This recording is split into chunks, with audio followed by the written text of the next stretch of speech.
আমি শিপ্রা মজুমদার আজকে আবার একটা নতুন রেসিপি নিয়ে তোমাদের কাছে চলে এসেছি। তাহলে এখন থেকে দেখা শুরু করো। আমি দেখো গোটা 10 টমেটো একটা বাটির মধ্যে সেদ্ধ করতে দিয়েছি, আর তার সাথে গোটা 4-5 শুকনো লঙ্কা দিয়ে দিলাম। এবার এটা সেদ্ধ করে রেসিপিটা তোমাদেরকে তৈরি করে দেখাবো। ভালো করে সেদ্ধ করে নিতে হবে।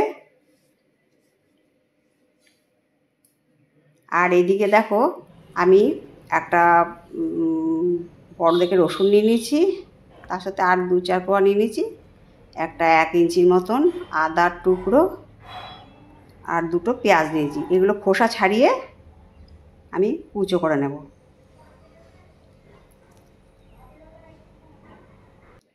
দেখো গ্যাসের ওভেনে একটা ননস্টিক কড়াই চাপিয়ে তার মধ্যে পেঁয়াজগুলো কেটে রেখেছিলাম, সেই পেঁয়াজ, আদা আর রসুন দিয়ে দিয়েছি। আদা, রসুন আর পেঁয়াজ দিয়ে দিলাম। গ্যাসের ওভেনটা অন করে দিয়েছি। এবার এটাকে হালকা করে আমাকে ফ্রাই করে নিতে হবে, তেল ছাড়া। একটা স্মোকি ফ্লেভার পাওয়ার জন্য আমি এইভাবে পেঁয়াজ, আদা, রসুনটাকে ফ্রাই করে নিচ্ছি। শুকনো খোলায় একটু ভালো করে টেনে নেব।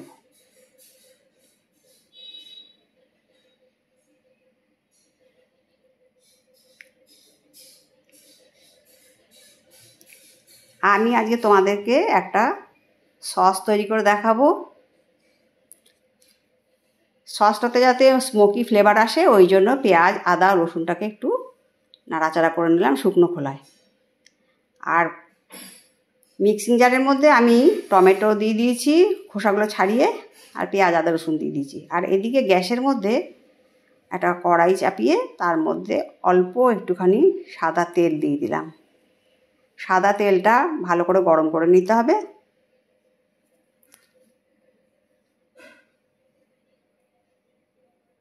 আমি চারদিক ঘুরিয়ে দিয়ে দিলাম। এবারে শুকনো লঙ্কা দেওয়া যে টমেটোটা পেস্ট করে রেখেছিলাম সেটা আমি ঢেলে দিলাম আস্তে আস্তে।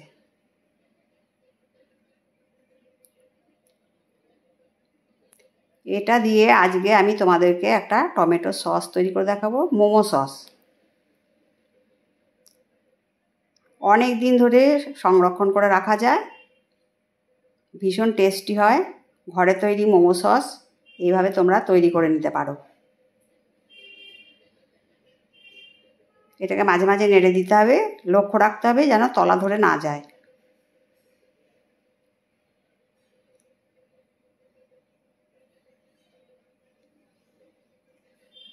ফোটা অবধি অপেক্ষা করতে হবে, আর মাঝে মাঝে নেড়ে দিতে হবে।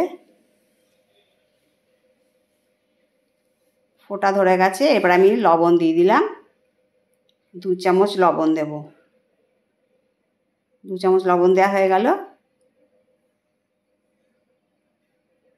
এবার এইটাকে আমি অনেকক্ষণ ধরে সেদ্ধ করে নেব। টমেটোটা সেদ্ধ করাই আছে, এটাকে এখন আরেকটুখানি শুকিয়ে নিতে হবে, জলটা টানিয়ে নিতে হবে। এইভাবে নাড়িয়ে চাড়িয়ে সুন্দর করে জলটা টানিয়ে নেব। এত পাতলাটা রাখবো না। এর মধ্যে 1 চামচ কাশ্মীরি লঙ্কার গুঁড়ো দিলাম। রঙটা সুন্দর হওয়ার জন্য কাশ্মীরি লঙ্কার গুঁড়োটা দিয়ে দিতে হবে।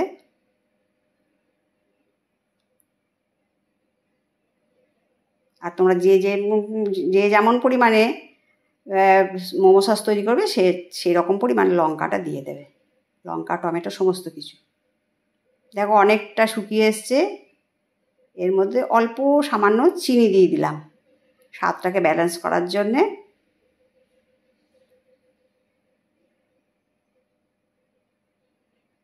অনবরত নাড়িয়ে যেতে হবে যাতে না তলা ধরে যায়।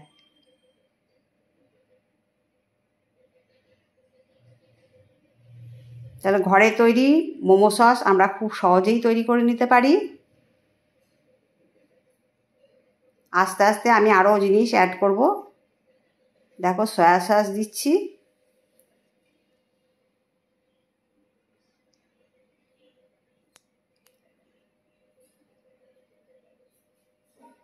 2 ঢাকনার মতন সয়া সস দিয়ে দিলাম।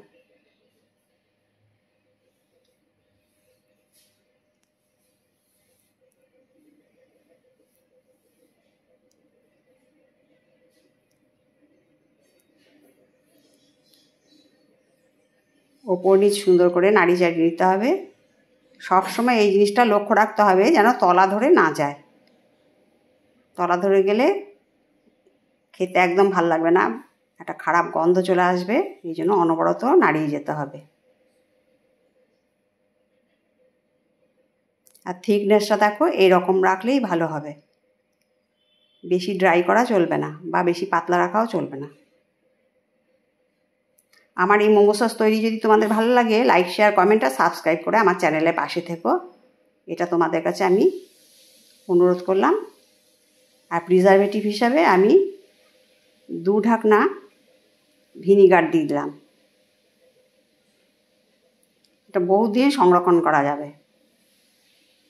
বাড়িতে মোমো তৈরি করে আর এই সস যদি তৈরি থাকে তাহলে যখন তখন খেতে পারাই যায়। আচ্ছা, আমার কাছের দূরের বন্ধুরা অনেক ভালোবাসা নিও। তাহলে আজ এই পর্যন্ত রাখি, পরবর্তী এপিসোডে আবার দেখা হবে। কেমন? টাটা।